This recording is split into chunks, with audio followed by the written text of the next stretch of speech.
మహాత్మా గాంధీ జాతీయ గ్రామీణ ఉపాధి హామీ చట్టం స్థానంలో జి రామ్జీ చట్టాన్ని తెచ్చేందుకు కేంద్రం కసరత్తు చేస్తోంది.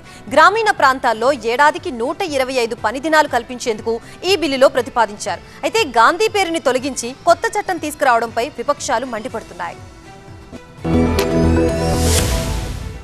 మహాత్మా గాంధీ జాతీయ గ్రామీణ ఉపాధి హామీ చట్టం స్థానంలో కొత్త చట్టాన్ని తెచ్చేందుకు కేంద్రం సిద్ధమైంది. G RAM G Viksit Bharat guarantee for Rozgar and Ajeevika mission పేరుతో బిల్లు తెచ్చేందుకు సన్నాహాలు చేస్తున్నారు. గ్రామీణ ప్రాంతాల్లో ఏడాదికి 125 పని దినాలు కల్పించేందుకు ఈ బిల్లు ప్రతిపాదించారు. గ్రామీణ ఉపాధి హామీ పథకం పేరు మార్పును విపక్షాలు తప్పుపట్టాయి. ఈ పథకంలో మహాత్మా గాంధీ పేరును తీసేయడంపై ప్రియాంక గాంధీ తీవ్ర ఆగ్రహం వ్యక్తం చేశారు. పథకం పేరుతో దుబారా ఖర్చు చేస్తున్నారని ప్రియాంక విమర్శించారు. పార్లమెంట్ లో ఈ వ్యవహారంపై కేంద్రాన్ని నిలదీస్తామన్నారు ప్రియాంక. డిసెంబర్ 1వ తేదీన పార్లమెంట్ సమావేశాలు ప్రారంభమవగా ఈ నెల 19వ తేదీ వరకు ఇది జరగనున్నాయి. లోక్సభ ఎంపీల కాపీలను అందించడంతో ఈ పార్లమెంట్ సమావేశాల్లోనే బిల్లును ఆమోదించినట్టుగా తెలుస్తోంది. ఉపాధి హామీ పథకంలో కేంద్రం ఇటీవలే భారీ మార్పులు చేసిన విషయం తెలిసిందే. పథకం పేరును పూజ్య బాపు గ్రామీణ రోజ్గార్ యోజనగా మారుస్తూ కేంద్ర కేబినెట్ నిర్ణయం తీసుకుంది. అంతేకాకుండా పని దినాల సంఖ్యను కూడా పెంచింది. గతంలో ఏడాదిలో 100 పని దినాలు మాత్రమే ఉండగా వాటిని ఇప్పుడు 120 రోజులుగా పెంచుతూ నిర్ణయం తీసుకుంది. ఇక కనీస వేతనాన్ని కూడా 250కు పెంచింది. ఈ క్రమంలో ఇప్పుడు మహాత్మా గాంధీ ఉపాధి హామీ చట్టాన్ని రద్దు చేసి కొత్త చట్టం తీసుకురానున్నారు.